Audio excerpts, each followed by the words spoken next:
ಇನ್ನು cup ಗೆದ್ದಂತ RCB ತಂಡಕ್ಕೆ ರಾಜ್ಯ ಸರ್ಕಾರದಿಂದ ಸನ್ಮಾನ ಕಾರ್ಯಕ್ರಮ ಸಂಜೆ 4 ಗಂಟೆಗೆ ವಿಧಾನಸೌಧದ ಮುಂದೆ ಈ ಕಾರ್ಯಕ್ರಮ ನಡೆಯುತ್ತೆ. ಆರ್ಸಿಬಿ ತಂಡಕ್ಕೆ ಸಿಎಂ ಸಿದ್ದರಾಮಯ್ಯ ಸನ್ಮಾನಿಸಲಿದ್ದಾರೆ. ವಿಧಾನಸೌಧದ ಸ್ಟೆಪ್ಸ್ ಮೇಲೆ ಅದ್ದೂರಿಯಾದಂತ ವೇದಿಕೆ ರೆಡಿ ಆಗ್ತಾ ಇದೆ. ಕಾರ್ಯಕ್ರಮ ಅಲ್ಲೇ ನಡೆಯುತ್ತೆ.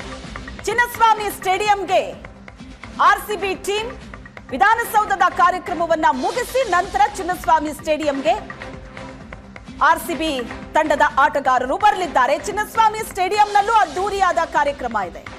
ಆರ್ಸಿಬಿಗೆ ಕೆಎಸ್ಸಿಎ ಸನ್ಮಾನ ಮಾಡಲಿದೆ. ಆರ್ಸಿಬಿ ಮ್ಯಾನೇಜ್ಮೆಂಟ್ನಿಂದ ಕಾರ್ಯಕ್ರಮ ಇದೆ. ಕಪ್ ಗೆದ್ದ ಹಾದಿಯ ಬಗ್ಗೆ ಕ್ರಿಕೆಟಿಗರು ತಮ್ಮ ಮನದಾಳದ ಮಾತನ್ನ ಆಡಲಿದ್ದಾರೆ. ಒಂದಲ್ಲ ಎರಡಲ್ಲ 18 ವರ್ಷದ ತಪಸ್ಸು ಇದು.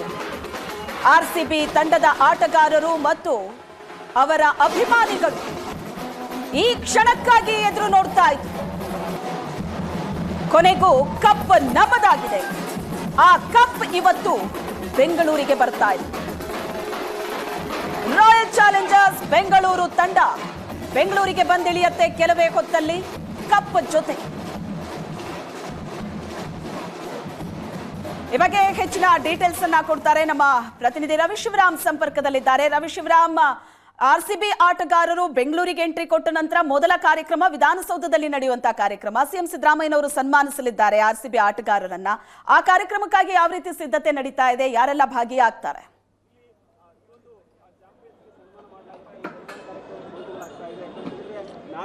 ಕಳೆದ 18 ವರ್ಷಗಳಿಂದ ಆರ್ಸಿಬಿ ಅಭಿಮಾನಿಗಳಿರ್ಬೋದು, ಆರ್ಸಿಬಿ ತಂಡ ಇರ್ಬೋದು, ಈ ಸಲ ಕಪ್ ನಮ್ಮದೇ ಹೇಳುವಂಥ ಮಾತುಗಳನ್ನು ಹೇಳ್ತಾ ಪ್ರತಿ ಬಾರಿಯೂ ಕೂಡ ನಿರಾಸೆಯನ್ನು ಅನುಭವಿಸ್ತಾ ಇದ್ವಿ. ಆದರೆ ಈ ಬಾರಿ ಕಪ್ ನಮ್ಮದಾಗಿದೆ.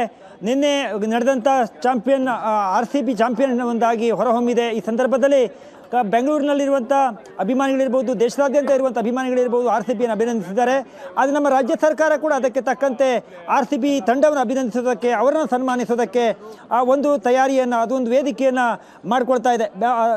ಪ್ರಮುಖವಾಗಿ ವಿಧಾನಸೌಧದಲ್ಲಿ ಇವತ್ತು ಸಂಜೆ 4 ಗಂಟೆಗೆ ಕಾರ್ಯಕ್ರಮ ನಡೆಯುತ್ತೆ. ಶ್ವೇತಾ, 4 ಗಂಟೆಗೆ ಸ್ವತಃ ಸಿಎಂ ಸಿದ್ದರಾಮಯ್ಯ ಮುಖ್ಯಮಂತ್ರಿಗಳು ಇವತ್ತಿನ ಕಾರ್ಯಕ್ರಮದಲ್ಲಿ ಭಾಗಿಯಾಗಿ ಆಟಗಾರರನ್ನು ಅಭಿನಂದಿಸ್ತಾರೆ. ಅದಕ್ಕೆ ಬೇಕಾದಂಥ ತಯಾರಿಗಳನ್ನು ನೋಡೋದಾದರೆ ನನ್ನ ಹಿಂದುಗಡೆ ಕಾಣ್ತಾ ಇರಬಹುದು, ಚಾಂಪಿಯನ್ಸ್ ಹೇಳುವಂಥ ಒಂದು ಬೋರ್ಡನ್ನು ಹಾಕ್ತಾ ಇದ್ದಾರೆ. ಅದರ ಮುಂಭಾಗದಲ್ಲಿ ಆಟಗಾರರು ನಿಂತ್ಕೊಳ್ತಾರೆ. ಅಲ್ಲಿ ಮುಖ್ಯಮಂತ್ರಿಗಳು ಭಾಗಿಯಾಗ್ತಾರೆ, DK ಶಿವಕುಮಾರ್ ಭಾಗಿಯಾಗ್ತಾರೆ ಮತ್ತು ಕೆಲವೊಂದಿಷ್ಟು ಸಚಿವರು ಕೂಡ ಭಾಗಿಯಾಗ್ತಿರುವಂಥ ಮಾಹಿತಿ ಇದೆ.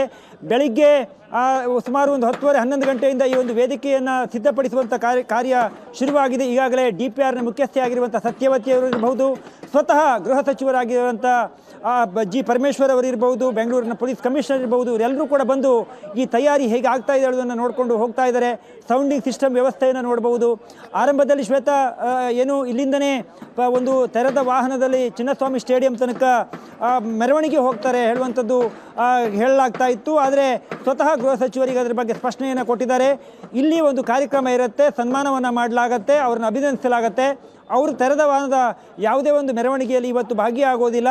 ಬಸ್ನಲ್ಲಿ ಬರ್ತಾರೆ. ಹೋಟೆಲ್ನಿಂದ ಬಸ್ನಲ್ಲಿ ನೇರವಾಗಿ ವಿಧಾನಸೌಧಕ್ಕೆ ಬಂದು ಇಲ್ಲಿಂದ ಕಾರ್ಯಕ್ರಮವನ್ನು ಮುಗಿಸಿ ಮುಖ್ಯಮಂತ್ರಿಗಳ ರಾಜ್ಯ ಸರ್ಕಾರದ ಗೌರವವನ್ನು ಸ್ವೀಕಾರ ಮಾಡಿ ನೇರವಾಗಿ ವಿಧಾನಸೌಧದಿಂದ ಚಿನ್ನಸ್ವಾಮಿ ಸ್ಟೇಡಿಯಂಗೆ ಬಸ್ನಲ್ಲಿ ಹೋಗ್ತಾರೆ. ಅಲ್ಲಿ ಆ ಕಾರ್ಯಕ್ರಮದಲ್ಲಿ ಭಾಗಿಯಾಗ್ತಾರೆ. ಅಲ್ಲಿಯೂ ಕೂಡ ರಾಜ್ಯದ ಸರ್ಕಾರದ ಪ್ರಮುಖ ಯಾರಾದರೂ ಸಚಿವರುಗಳು, ಮುಖ್ಯಮಂತ್ರಿಗಳು ಅಥವಾ DCM ಯಾರಾದರೂ ಭಾಗಿಯಾಗಬಹುದು ಎನ್ನುವಂಥ ನಿರೀಕ್ಷೆಯೂ ಕೂಡ ಇದೆ. ಅದರ ಬಗ್ಗೆ ಸ್ಪಷ್ಟತೆ ಇಲ್ಲ.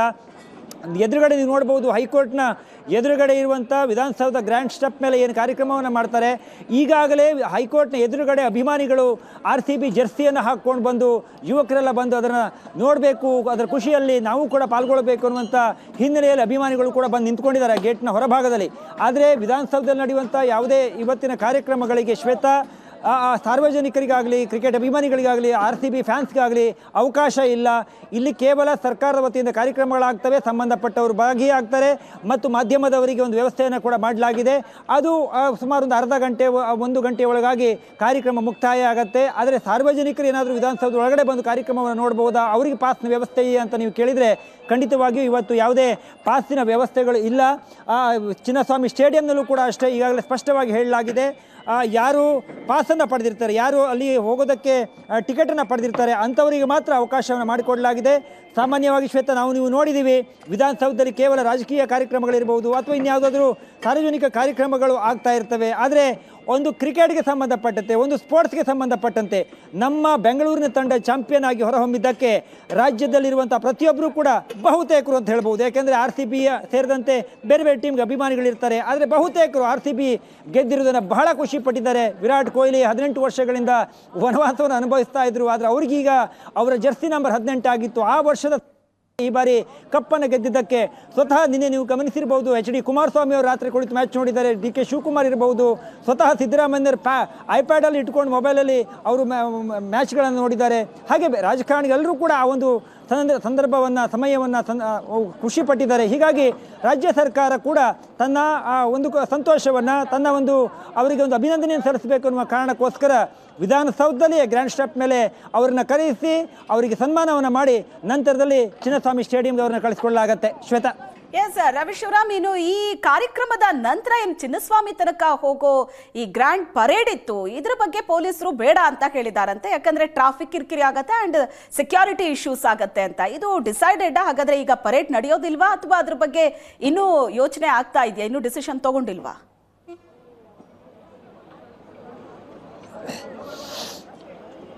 ಸ್ವತಃ ಗೃಹ ಸಚಿವರೇ ಈಗ ಸ್ಪಷ್ಟನೆಯನ್ನು ಕೊಟ್ಟಿದ್ದಾರೆ. ಅವರು ವಿಧಾನಸೌಧದಲ್ಲಿ ಕಾರ್ಯಕ್ರಮ ಹೇಗೆ ನಡೀತಾ ಇದೆ, ಯಾವ ತಯಾರಿಗಳಾಗ್ತಾ ಇದೆ ಹೇಳೋದನ್ನು ನೋಡೋದಕ್ಕೆ ಸ್ವತಃ ಪರಮೇಶ್ವರ್ ಬಂದಿದ್ದರು. ಅವರು ಮಾಧ್ಯಮಗಳಿಗೆ ಹೇಳಿಕೆಯನ್ನು ಕೊಟ್ಟರು. ನೇರವಾಗಿ ಬಸ್ನಲ್ಲಿ ಆಟಗಾರರು ವಿಧಾನಸೌಧಕ್ಕೆ ಬರ್ತಾರೆ, ಅಲ್ಲಿಂದ ನೇರವಾಗಿ ಚಿನ್ನಸ್ವಾಮಿ ಸ್ಟೇಡಿಯಂಗೆ ಹೋಗ್ತಾರೆ. ಯಾವುದೇ ತೆರೆದ ವಾಹನದಲ್ಲಿ ಮೆರವಣಿಗೆಗಳು ಇರೋದಿಲ್ಲ ಅಂತ.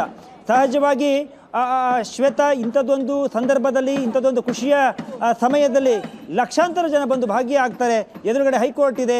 ಮೇಡಮ್ ಸತ್ಯವತಿ ಅವರು ಹೇಳ್ತಾ ಇದ್ರು, ಇಲ್ಲಿ ಭಾಳ ಸೂಕ್ಷ್ಮವಾದ ಪ್ರದೇಶ ಇದಾಗಿದೆ. ಹಾಗಾಗಿ ಇಲ್ಲಿ ಇವತ್ತು ಸಾರ್ವಜನಿಕರಿಗೆ ಯಾರಿಗೂ ಕೂಡ ವಿಧಾನಸೌಧ ಒಳಗಡೆ ಅವಕಾಶಗಳಿಲ್ಲ ಹೇಳುವಂಥದ್ದು. ಈ ಕಾರಣಕ್ಕೋಸ್ಕರ ಒಂದು ಟ್ರಾಫಿಕ್ ಕಾರಣ ಇರಬಹುದು ಮತ್ತು ಎದುರುಗಡೆ ಇದು ಸೂಕ್ಷ್ಮ ಪ್ರದೇಶ ಆಗಿದೆ. ಹೀಗಾಗಿ ಇಲ್ಲಿ ಇದನ್ನು ಮೇಂಟೈನ್ ಮಾಡೋದಿರ್ಬೋದು, ಸ್ವಲ್ಪ ಕಿರಿಕಿರಿ ಆಗ್ಬೋದು ಮತ್ತು ಸಾರ್ವಜನಿಕರಿಗೆ ಟ್ರಾಫಿಕ್ ಕಿರಿಕಿರಿ ಆಗ್ಬೋದು. ಯಾಕೆಂದರೆ ನೀವು ವಿಧಾನಸೌಧ ಸುತ್ತಮುತ್ತಲ ಯಾವುದೇ ನೀವು ಬೇರೆ ಬೇರೆ ಭಾಗಗಳಿಂದ ಬರುವಾಗ, ಏರ್ಪೋರ್ಟ್ಗಳಿಗೆ ಹೋಗುವಾಗ, ಹೀಗೆ ಇಲ್ಲಿ ಟ್ರಾಫಿಕ್ ಸಮಸ್ಯೆ ಆದಾಗ ಸಹಜವಾಗಿ ಜನಸಾಮಾನ್ಯರ ಓಡಾಟಕ್ಕೆ ಅವರ ಟ್ರಾವೆಲ್ಗೆ ಕಷ್ಟ ಆಗುತ್ತೆ ಎನ್ನುವ ಕಾರಣಕ್ಕೋಸ್ಕರ ಇವತ್ತಿನ ಈ ತೆರೆದ ವಾಹನದಲ್ಲಿ ಏನು ಮೆರವಣಿಗೆ ಇತ್ತು ಅದನ್ನು ಬಂದ್ ಮಾಡಲಾಗಿದೆ ಅಂತ ಸ್ವತಃ ಗೃಹ ಸಚಿವರು ಹೇಳಿದ್ದಾರೆ. ಅವರು ಕಾರಣಗಳನ್ನೇನು ಕೊಟ್ಟಿಲ್ಲ, ಆದರೆ ಕಾರಣಗಳು ಸಹಜವಾಗಿ ಇದೇ ಆಗಿರ್ತವೆ.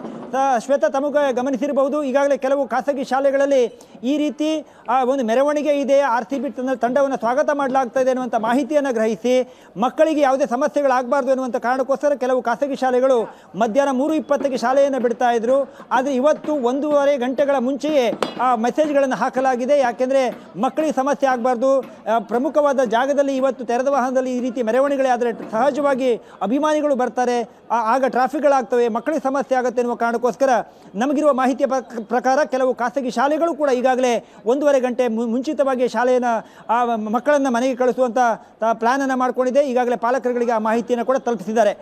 ಪ್ರಮುಖವಾಗಿ ಶ್ವೇತಾ, ಸಹಜವಾಗಿ RCB ಫ್ಯಾನ್ಸ್ ಇರ್ಬೋದು ಮತ್ತು ಕ್ರಿಕೆಟ್ ಅಭಿಮಾನಿಗಳೇನಿದ್ದಾರೆ ಅವರು ಇಂಥದ್ದೊಂದು ಕಾರ್ಯಕ್ರಮಗಳಾಗ್ತದೆ ಅಂತ ಹೇಳಿದಾಗ ನಿಶ್ಚಿತವಾಗಿ ಒಂದಿಷ್ಟು ಜನ ಬಂದು ಸೇರುವಂಥ ಪ್ರಯತ್ನಗಳಾಗ್ತವೆ. ನಾನು ಆಗಲೇ ಆರಂಭದಲ್ಲಿ ನಿಮಗೆ ಮೊದಲೇ ತೋರಿಸಿದೆ, ಹೈಕೋರ್ಟ್ ಎದುರುಗಡೆ ಈಗಾಗಲೇ ಯುವಕ ಯುವತಿಯರು ಅಭಿಮಾನಿಗಳೆಲ್ಲರೂ ಕೂಡ ಬಂದು ತಮ್ಮ ಆಟಗಾರನ ನೋಡೋದಕ್ಕೆ, ತನ್ನ ತಂಡವನ್ನು ಬೆಂಬಲಿಸೋದಕ್ಕೆ, ಅವರಿಗೊಂದು ಜೈಕಾರವನ್ನು ಹಾಕೋದಕ್ಕೆ. ಯಾಕೆಂದರೆ ಸಹಜವಾಗಿ ಎಲ್ಲರೂ ಕೂಡ ಟಿಕೆಟ್ ಸಿಗೋದಿಲ್ಲ. ಈ ಬಾರಿ ಅಂತೂ RCB ಅದರಲ್ಲೂ ಸ್ವತಃ ಬೆಂಗಳೂರಿನಲ್ಲಿ ಮ್ಯಾಚ್ ಆದ ಕೆಲವರು ಟಿಕೆಟ್ ಸಿಕ್ಕಿಲ್ಲ ಅನ್ನುವಂಥದ್ದು ನ್ಯೂಸ್ ಆಗಿದ್ವು. ಹೀಗಾಗಿ ತಾನು ಇಷ್ಟಪಡುವಂಥ ಆಟಗಾರರು ಕಣ್ಮುಂದೆ ಬರ್ತಾರೆ, ಅವರು ನೋಡಬೇಕು ಅನ್ನುವಂಥ ಸಹಜವಾದ ಕುತೂಹಲದೊಂದಿಗೆ ಬಂದು ಸೇರುವಂಥ ಸಾಮಾನ್ಯ ಆಗಿರುತ್ತೆ. ಆಗ ಟ್ರಾಫಿಕ್ ಆಗುತ್ತೆ. ಈಗಾಗಲೇ ಮತ್ತೊಮ್ಮೆ ತೋರಿಸ್ತಾ ಇದ್ದೀನಿ ಶ್ವೇತಾ, ಗಮನಿಸಬಹುದು, ಇಲ್ಲಿ ಅಭಿಮಾನಿಗಳು ಬಂದು ಸೇರಿರುವಂಥ ದೃಶ್ಯವನ್ನು ನೋಡ್ತಾ ಇದೀವಿ. ಎಷ್ಟೇ ರೆಸ್ಟ್ರಿಕ್ಟ್ ಮಾಡಿದ್ರು ಅಭಿಮಾನಿಗಳನ್ನ ಇವತ್ತಿನ ಮಟ್ಟಿಗಂತೂ ಕಂಟ್ರೋಲ್ ಮಾಡೋದು ಸಾಧ್ಯನೇ ಇಲ್ಲ. ತಮ್ಮ RCB ತಂಡದ ಆಟಗಾರರು ಬರ್ತಾರೆ ಅಂತ ಅಂದ್ರೆ ಅವರನ್ನ ನೋಡಬೇಕು, ಕಣ್ತುಂಬಿಸ್ಕೋಬೇಕು ಅನ್ನುವಂತ ಕುತೂಹಲ, ಆಸೆ ಪ್ರತಿಯೊಬ್ಬ ಅಭಿಮಾನಿಗೂ ಕೂಡ ಇದ್ದೇ ಇರುತ್ತೆ. ಗೊತ್ತಿಲ್ಲ ವಿಧಾನಸೌಧದ ಮುಂದೆ ನಡೆಯುವಂತ ಈ ಕಾರ್ಯಕ್ರಮದಲ್ಲಿ ಅಭಿಮಾನಿಗಳನ್ನ ಪೊಲೀಸರು ಅದು ಹೇಗೆ ಕಂಟ್ರೋಲ್ ಮಾಡ್ತಾರೆ ಅಂತ.